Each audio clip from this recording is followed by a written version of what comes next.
What's up, everybody? Welcome to episode 2 of the JP Podcast. Let's talk sports. I have a very special guest here with us tonight. I got my big bro, the guy who taught me everything I know about sports. I am very blessed, very honored for him to be here with us. So let's just bring him on in. What's up, bro? What's up, JP? Yeah. Man, I had to throw that in there. How's it going, man? Hey, living life, man. Living life. So you just got back from Disney? Yeah, just got back in about an hour ago. Oh, man. Jet lagged, everything, tired. We ready to roll, baby. Ready to roll. So you did a little race down there, is that right? Yeah, did a 5K. So the girlfriend did the 5K, 10K and half. She's the runner, not me. Yeah. I just go down there to hang out with her and ride. So. Yep. And you brought mom and dad with you, so that's big. Dad's first time flying. First time flying. Had to get a window seat on the way back because he loved it so much. That's right.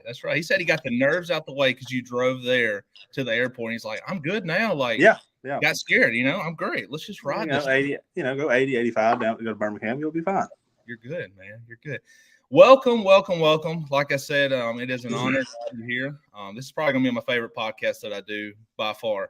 You taught me everything I know about sports. You taught me baseball, basketball, football, the whole 9 yards. You taught me how to play it. You taught me the rules behind it. And this right here, this podcast is about sports. So this is actually thank you for letting this happen because you are a product of this. So appreciate you showing me everything. So you're a big Mississippi State fan. Correct.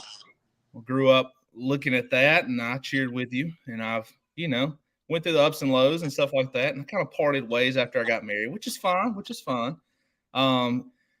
let's talk about a little bit of Mississippi State, little sports.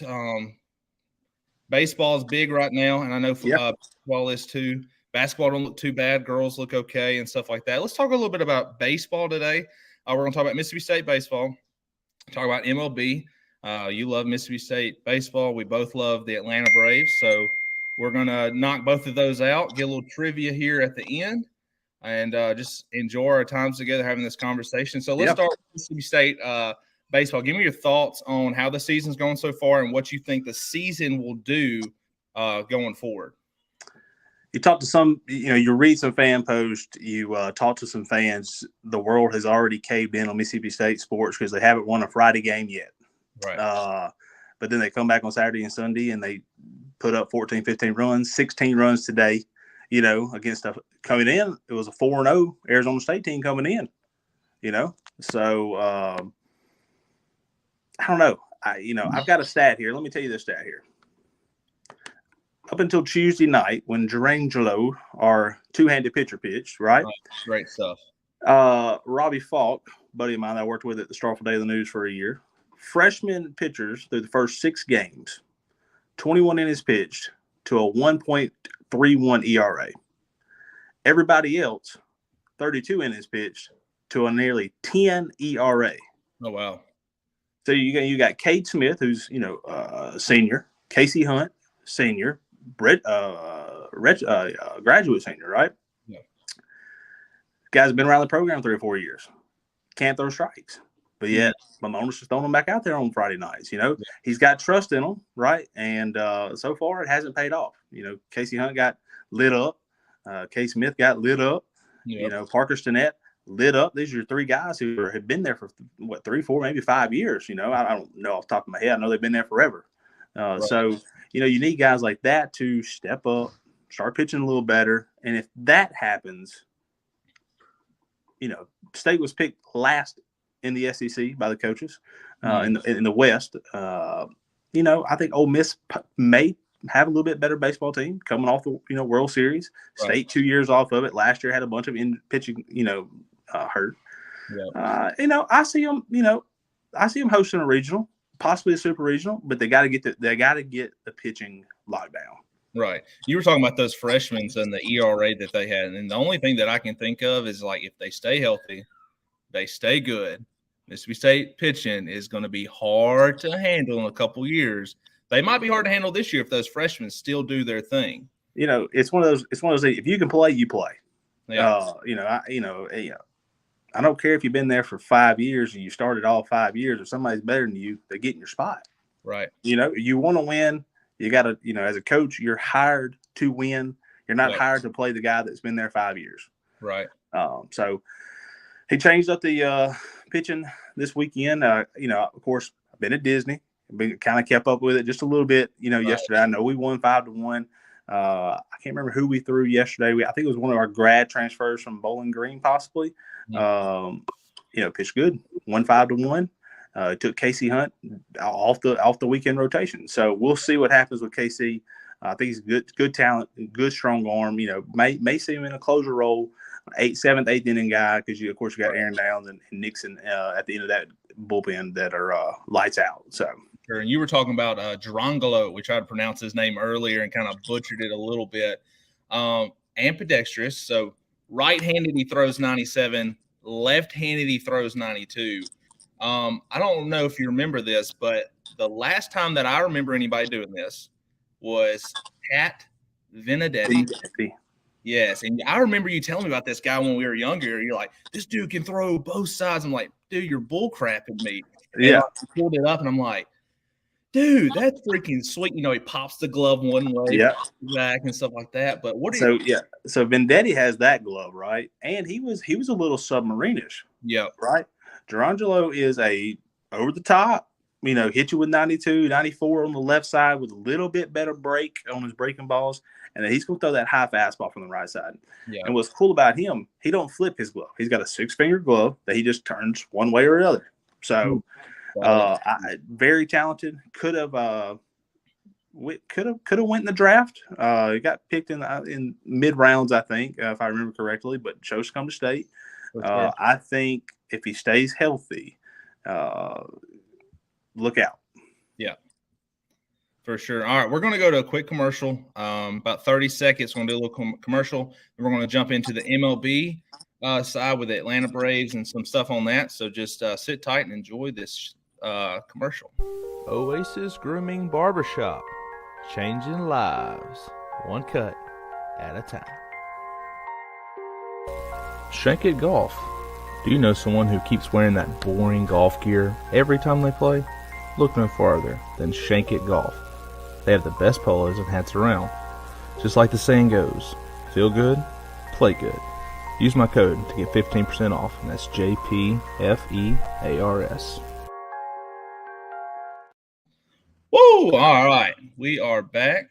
Hope you like that little commercial. Became an ambassador for Shank It Golf over the last week. They got pretty cool gear, so get you on over there and get you some new hats and stuff.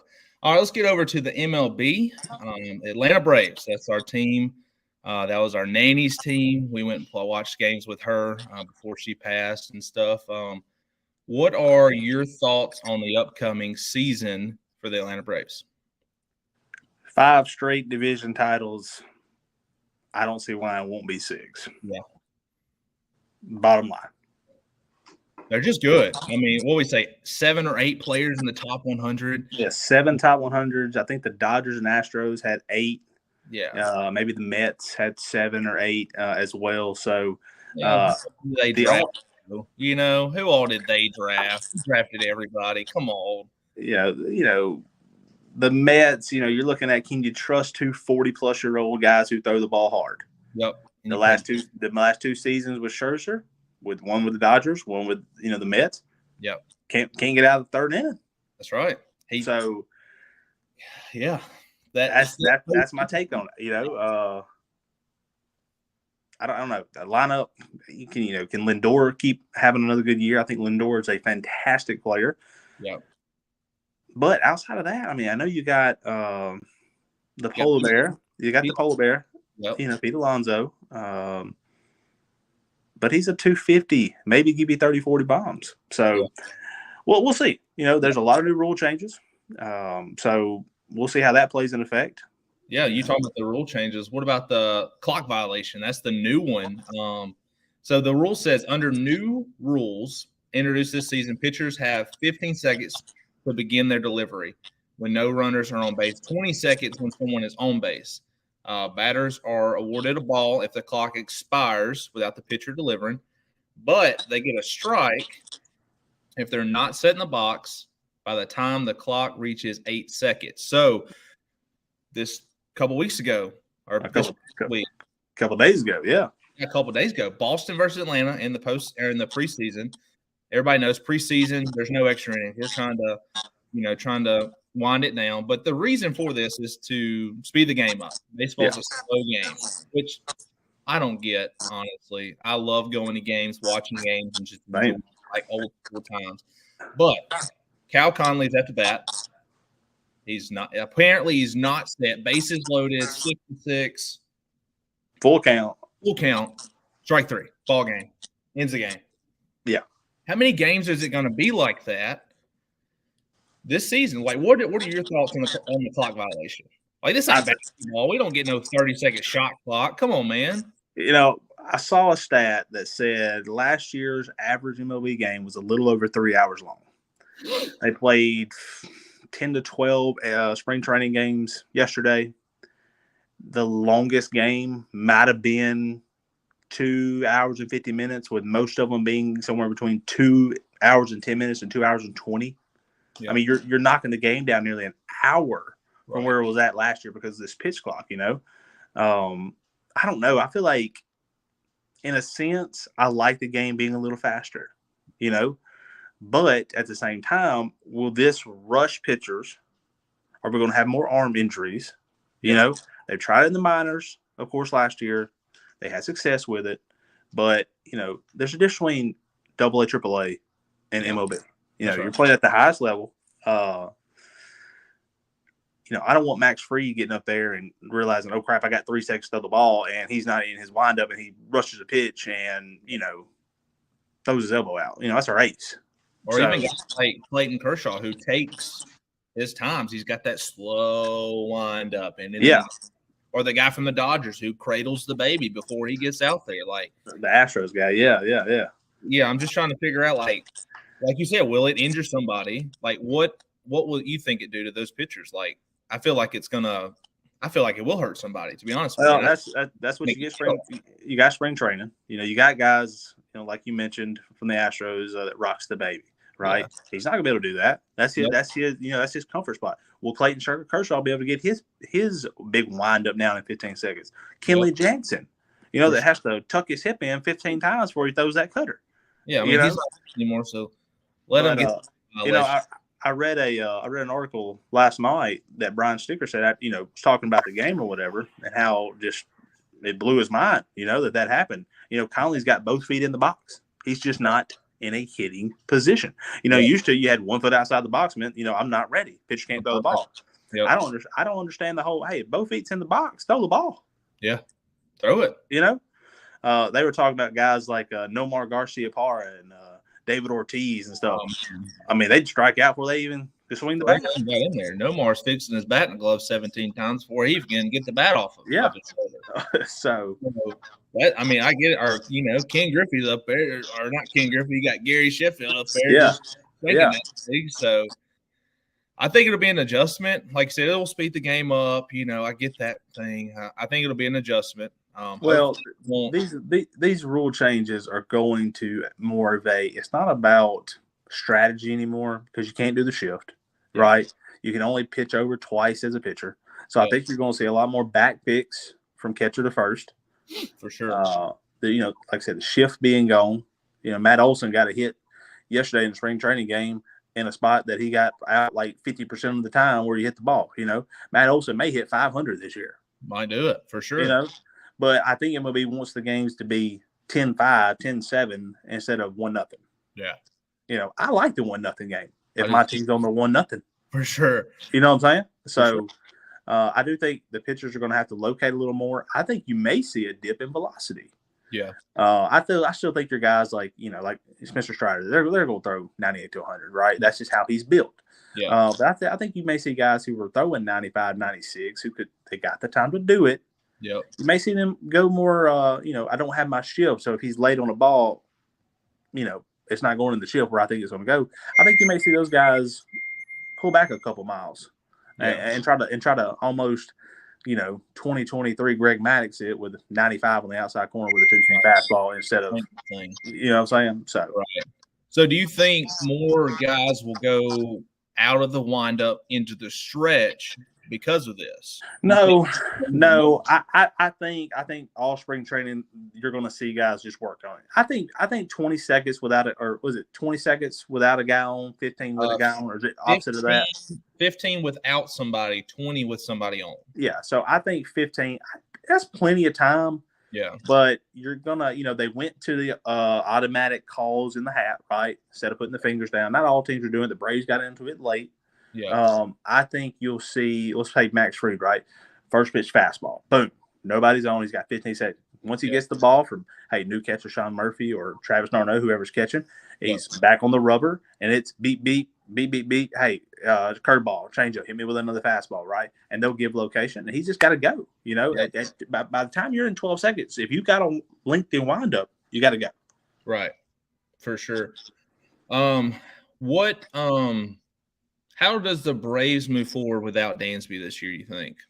I think they'll be fine. Dansby, I think Dansby's a great athlete. Played every game. I think he's played every game for the last 2 or 3 years. Big leader in the clubhouse. But, you went with losing Freddie Freeman from a, 89 win team to a 101 win team. Right.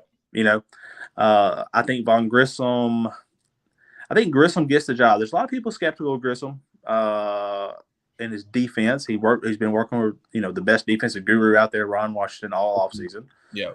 Wash is very high on him. So I think you give it to him. If he struggles first couple of weeks, send him down. You got Arcia there. You got a few other guys that can fill in. I think if his defense plays and he can hit 250, then you got Dansby. Right. I mean, that's all Dansby is. Yeah. I mean, I see the Braves standpoint, though. You can't pay everybody. Right. You can't, Dansby isn't Michael Harris or Spencer Strider signing, $7 million deals, $8 million deals. Yeah. Because they're 21 years old.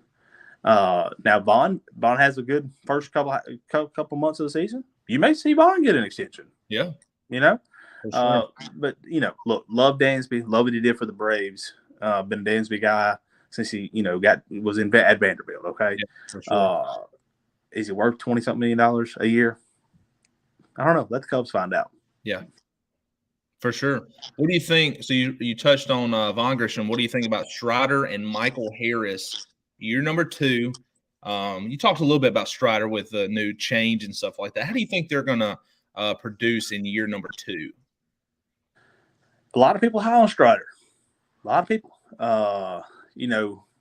Bad postseason game against the Phillies. Coming off an oblique, rush back, just ran out of gas. And Phillies were hot. So Phillies were hot. Phillies were hot. Yeah, Phillies were hot. You got Morton and everybody.